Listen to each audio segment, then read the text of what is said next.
दीपक sir हमारे साथ हमारे तमाम सहयोगी देश के अलग अलग हिस्सों से मौजूद हैं। कोई सवाल जो उनसे आप पूछना चाहें?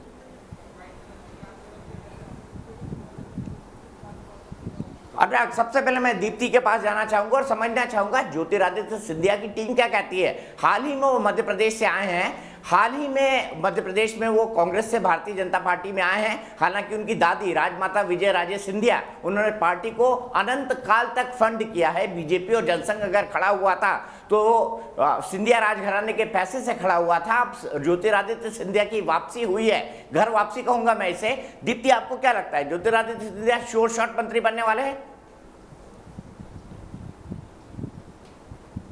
बिल्कुल। ज्योतिरादित्य सिंधिया का दीपक तभी से तय माना जा रहा था मंत्री बनना जब उन्होंने मध्य प्रदेश की कमलनाथ सरकार गिराई थी। उस समय यह तय था कि वो राज्यसभा के सदस्य बनेंगे और जब मोदी मंत्रिमंडल का विस्तार होगा तब वो कैबिनेट मंत्री बनेंगे। और एक लंबा समय आ गया चूँकि कोरोना की दो लहर आ गई। इस बीच किसी तरह का कोई बड़ी राजनीतिक गतिविधियाँ नहीं हुई, मोदी मंत्रिमंडल का विस्तार नहीं हुआ। तो बल्कि हालात तो मध्य प्रदेश के जो राजनीतिक थे वो कुछ इस हद तक भी हो चुके थे कि कांग्रेस लगातार ज्योतिरादित्य सिंधिया पर तंज कसने लगी थी कि लगता है अब तो महाराज भी केवल भाई साहब बन के रह गए। इस तरह की चीज़ें सोशल मीडिया पर और कांग्रेस के प्रवक्ताओं की तरफ से चलती थी। लेकिन अब जो तय हो चुका है, सूत्रों के हवाले से खबर है कि अच्छा शब्द है, बहुत अच्छा शब्द है और ज्योतिरादित्य सिंधिया को दिल्ली बुलावा आ चुका है।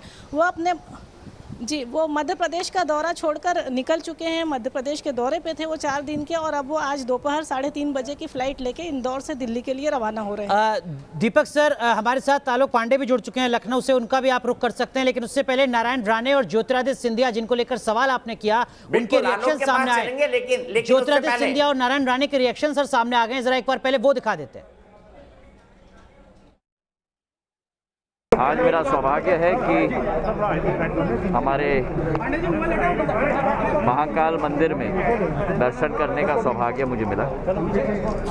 इस मंदिर के साथ सिंधिया परिवार की अंतरात्मा की भावना जुड़ी हुई है।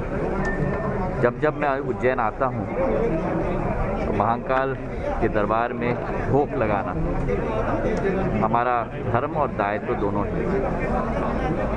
मेरी यही कामना है कि इस कोरोना के युद्ध में मानव जाति को भगवान आशीर्वाद प्रदान करे, विजयश्री प्रदान करे, और उसी के साथ एक अमन चैन का वातावरण हमारे प्रदेश में रहे, सुख समृद्धि के रास्ते में हम लोग चलते रहें, विकास और प्रगति होते रहे, और एक आध्यात्मिक विकास भी हर भारतीय नागरिक का भगवान महाकाल के आशीर्वाद से होता है।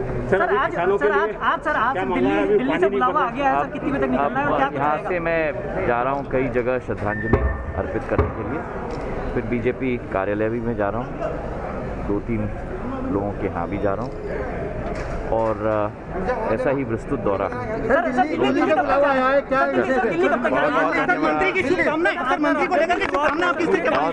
बहुत बहुत धन्यवाद, मुझे निकलने दीजिए। सर, क्या लगता है कि आपको एक कैबिनेट का भी दर्जा देने का ऐसा सोच? बारे में मैं कुछ नहीं कह सकता हूँ। मैं पहुँचने के बाद मुझे जानकारी मिलने के बाद मैं कहूँगा। दीपक सर, आपने सुना नारायण राणे को, आपने सुना ज्योतिरादित्य सिंधिया को। हाँ, सबसे पहली बात मैं ये कहूँगा, ज्योतिरादित्य सिंधिया ने बिल्कुल सही कहा। महाकाल में उनके परिवार की बहुत बड़ी आस्था है, और दतिया का जो पीठ है, जो इसको सबसे बड़ा सिद्ध पीठ माना जाता है कि जवाहरलाल नेहरू नास्तिक थे, लेकिन चीन के युद्ध के वक्त उन्होंने दतिया पीठ पर अनुष्ठान कराया था, वो भी सिंधिया परिवार चलाता है, तो उनकी बड़ी आस्था है। लेकिन अनुराग, यहाँ पर नारायण राणे को समझना पड़ेगा कि नारायण राणे का नाम क्यों? नारायण राणे का नाम इसलिए है क्योंकि वो शिवसेना के धुर विरोधी हैं, और भारतीय जनता पार्टी लाख कोशिश करने के बावजूद सरकार से ठाकरे खानदान को नहीं हटा पाई है। हालांकि मैं अपनी पर्याप्त जानकारी के साथ ये दावा कर सकता हूं कि बीजेपी अभी भी ठाकरे परिवार को मनाने की कोशिश कर रही है, लेकिन नारायण राणे का आना मतलब ठाकरे परिवार को एक सीधी चुनौती है, क्योंकि नारायण राणे ठाकरे परिवार के सबसे मुखर विरोधी हैं। लेकिन इसके बाद मैं एक बात और भी कहना चाहता हूं। उत्तर प्रदेश के परिप्रेक्ष्य में हम बात करेंगे, लेकिन सबसे पहले हमको बिहार समझना चाहिए। बिहार भी बहुत जरूरी है, क्योंकि दिल्ली में सत्ता का रास्ता 2024 में बिहार और उत्तर प्रदेश से होकर गुजरेगा। या अनुराग, आपने कई बार सुना होगा और आप इस बात को भली भांति जानते हैं। तो मैं विकास चंद्रा के पास चलूंगा और पूछूंगा, विकास, किन किन नामों पर दांव लगाया जा रहा है, मैं इतने पुख्ता जानकारी के साथ कह सकता हूं। एक बार खुद प्रधानमंत्री जी ने मुझे कहा था कि मेरी कैबिनेट में कौन होगा ये मेरे बगल वाले को भी नहीं पता होता। तो किस किस पर दांव लगाया जा सकता है? जी बिल्कुल सही आपने कहा कि जब तक प्रधानमंत्री मोदी अपना खुद पत्ता नहीं खोलते हैं तब तक किसी को बिल्कुल पक्के तौर पे नहीं जानकारी हो पाती है कि आखिर कौन से वो लोग शामिल हो रहे हैं।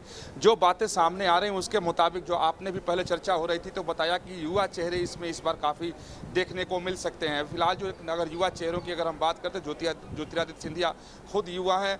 उसके साथ साथ आप देखें कि जो लद्दाख के सांसद हैं उनका भी नाम इसमें आ रहा है कि इस बार उनको भी शामिल किया जा सकता है, क्योंकि अंतर्राष्ट्रीय स्तर पर लद्दाख के व्यक्ति को मंत्री बनाकर संदेश दिया जा सकता है। तो वहीं जेडीयू की अगर बात करें तो जेडीयू से भी जो चर्चा चल रही थी, जेडीयू जो अंत समय में जेडीयू की तरफ से कहा गया कि कम से कम 2 कैबिनेट और 1 राज्य मंत्री उन्हें मिलना ही चाहिए, तभी जाकर के वो शामिल होंगे। लेकिन वो अभी जो मेरी जानकारी है कि उसको अंतिम रूप नहीं दिया जा सका है।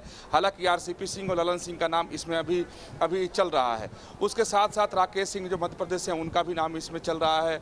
उसमें जफर इस्लाम का नाम भी अभी सामने आ रहा है। तो जितने लोग अभी सामने नाम आ रहे हैं लगभग उसमें से सब युवा ही चेहरे हैं जिनको स्थान मिल सकता है। अनुप्रिया पटेल का नाम भी उत्तर प्रदेश से इसमें लिया जा रहा है और विजयंत पांडा का नाम भी इस बार आ रहा है कि वो भी कैबिनेट में शामिल हो सकते हैं। तो कई सारे ऐसे नाम हैं जिन नामों पर अटकलें लगाई जा रही हैं, लेकिन अंतिम जो बार बार आप खुद कहते हैं कि अंतिम तभी सारे नाम पर समझ में आएंगे कि जब प्रधानमंत्री मोदी अपने पत्ते खोलेंगे। फिलहाल ये बात जरूर कही जा रही है कि इस बार के इस विस्तार से क्षेत्रीय और जातीय समीकरण को संतुलित करने की भरपूर कोशिश की जाएगी और जिन राज्यों में विधानसभा चुनाव हैं उन्हें तो संतुष्ट करने की कोशिश की ही जाएगी। विकास, बहुत संक्षेप में अगर आप बता सकें, 8 तारीख सुबह 10:30 बजे कैबिनेट का विस्तार, ये वक्त, ये तारीख, ये वक्त क्लियर है, तय है, इसमें कहीं कोई संशय तो नहीं है?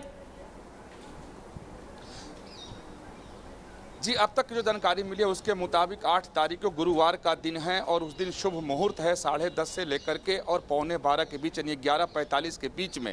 जो एस्ट्रोलॉजर हैं उनसे भी पूछा गया था कि ये 10:30 से 11:15 के बीच में, यानी 11:45 तक शुभ मुहूर्त है, वो इसी घड़ी है जिसमें इसका विस्तार किया जा सकता है। तो अब जानकारी आ रही है कि बृहस्पतिवार को 10:30 से 11:15 के बीच